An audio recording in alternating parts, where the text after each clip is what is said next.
आज टेक्निकल अमी सर के अंतर्गत हम लोग पढ़ेंगे ट्रिग्नोमेट्रिक टेबल। देखिए ट्रिग्नोमेट्रिक टेबल क्या होती है। यहाँ पर हमको ये सिखाया जाता है कि साइन, कॉस, टेन, कॉट और सेक कॉसेक, यही 6 ट्रिग्नोमेट्रिक रेशियो होते हैं जिनके बारे में हमको पढ़ाया जाता है।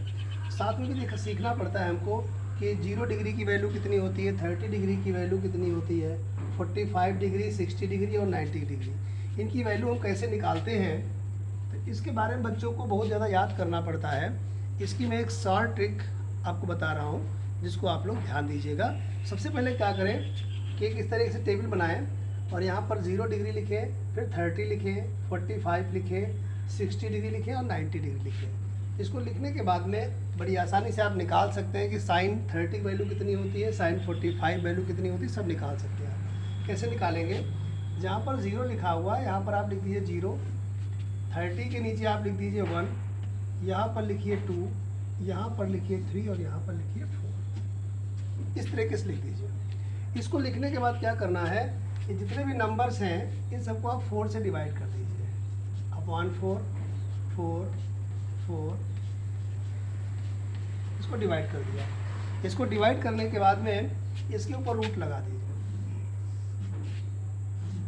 इस तरीके से रूट आप लगा दीजिए और रूट लगाने के बाद में यहाँ से एक लाइन ड्रॉ कर दीजिए। अब यहाँ पर क्या लिखेंगे, सबसे पहले लिखिए साइन, उसके बाद में लिखिए कॉस, फिर टेन, कॉट, सेक और कॉसेक। साइन की वैल्यू कैसे आप निकालेंगे, ध्यान दीजिएगा। ये 30 की हो गई, ये 45 की लाइन हो गई, ये 60 की लाइन हो गई और ये 90 की लाइन हो गई।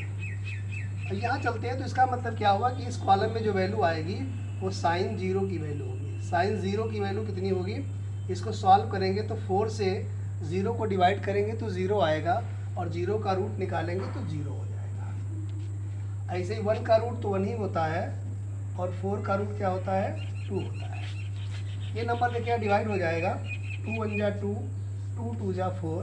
अब यहाँ जो 2/4 था ये 1/2 हो गया।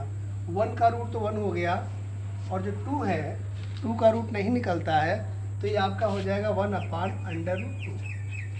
यहाँ पर कोई भी नंबर कैंसिल नहीं हो रहा है तो 3 का root we can not find, तो this will be √3 and 4 is equal to 2। 4 का रूट क्या होता है, 2 होता है। यहाँ पर देखें तो 4 4 कैंसिल हो जाता है तो 1/1 हो गया। 1/1 मीन्स 1 और 1 का रूट निकालेंगे तो 1 हो जाएगा। यहाँ से क्या निकल के आ गया कि साइन 0 डिग्री की वैल्यू 0 हो गई, साइन 30 की वैल्यू 1/2 हो गई, साइन 45 की वैल्यू 1/√2 हो गई और साइन 60 की वैल्यू √3/2 हो गई and sine 90 is equal to 1 हो गया। आपको याद नहीं करना पड़ेगा, यहाँ से आप सॉल्व कर सकते हैं। अब अगर कॉस की वैल्यू लिखनी है तो आप कैसे लिखेंगे, बहुत ही आसान है, समझिए। कॉस में क्या कर देना है, इसको रिपीट कर देना है, मतलब पलट देना है कि 1 जो यहाँ पे लिखा था वो यहाँ पे आ जाएगा, बैक में लिख देना है। 1 को यहाँ लिख देना है, √3/2 को यहाँ पर लिख देना है, फिर इसका नंबर आ गया तो यहाँ पे लिखेंगे 1/2 इस जगह जाएगा और 0 यहाँ पे जाएगा। जो साइन की टेबल थी उसको हमने क्या कर दिया, अपोजिट करके लिख दिया। अब वैल्यू आती है टेन की। टेन की वैल्यू कैसे लिखेंगे, इसको भी देख लीजिए। टेन होता है साइन अपॉन कॉस, तो साइन की वैल्यू को अगर कॉस की वैल्यू से डिवाइड करते हैं तो टेन की वैल्यू आ जाएगी। मीन्स 0 को 1 से डिवाइड करेंगे तो क्या आएगा, 0 आएगा। ऐसे 1/2 को √3/2 से डिवाइड करेंगे जब, तो देखिए कैसे करेंगे डिवाइड। ये 1/2 हो गया और इसको जब डिवाइड करोगे तो क्या हो जाएगा, ये √3/2 हो गया। अब ये कैसे डिवाइड होगा, इसको नीचे सीख लेते हैं। तो 1/2 हो गया, डिवाइड मतलब इनटू कर दीजिए, 2/√3 हो गया। 2 2 कैंसिल हो गया तो आपको यहाँ पे क्या मिल गया, 1/√3 हो गया। तो ये वैल्यू आपकी कितनी हो जाएगी, 1/√3 हो जाएगी। उसके बाद में जब इसको डिवाइड करेंगे आप तो ये √2 कैंसिल हो जाएगा और क्या बचेगा आपका, 1 बच जाएगा। यहाँ जब करेंगे इसको डिवाइड तो √3/2 को 1/2 से डिवाइड करेंगे तो 2 2 कैंसिल हो जाएगा एंड यू विल गेट √3।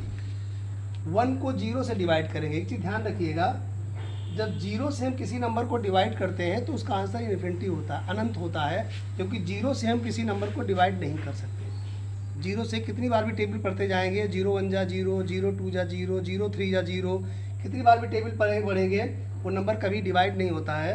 तो something upon zero gives out infinity. मतलब जब हम किसी नंबर को जीरो से डिवाइड करते हैं तो आंसर आता है अनंत। अब कॉट जब लिखेंगे तो कॉट क्या होता है, देखिए दोनों चीज समझ में आनी चाहिए आपकी। जब जीरो को 1 से डिवाइड करेंगे तो जीरो आएगा, लेकिन जब 1 को 0 से डिवाइड करेंगे तो इन्फिनिटी आएगा। अब यहाँ बात आती है कॉट की। तो कॉट क्या होता है, कॉट आपका tan का उल्टा होता है।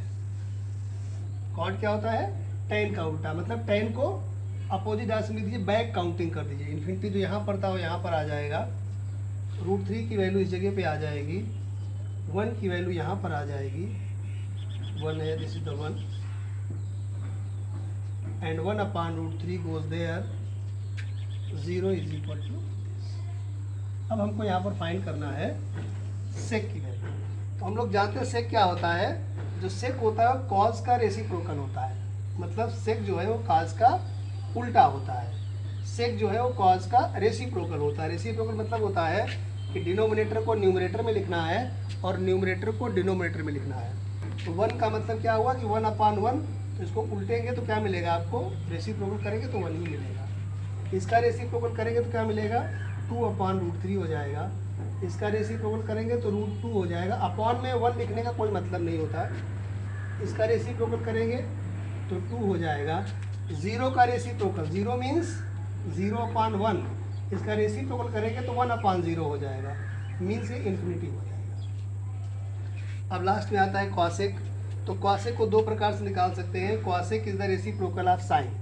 कॉसेक जो होता है वो साइन का उल्टा होता है, साइन का रेसिप्रोकल होता है।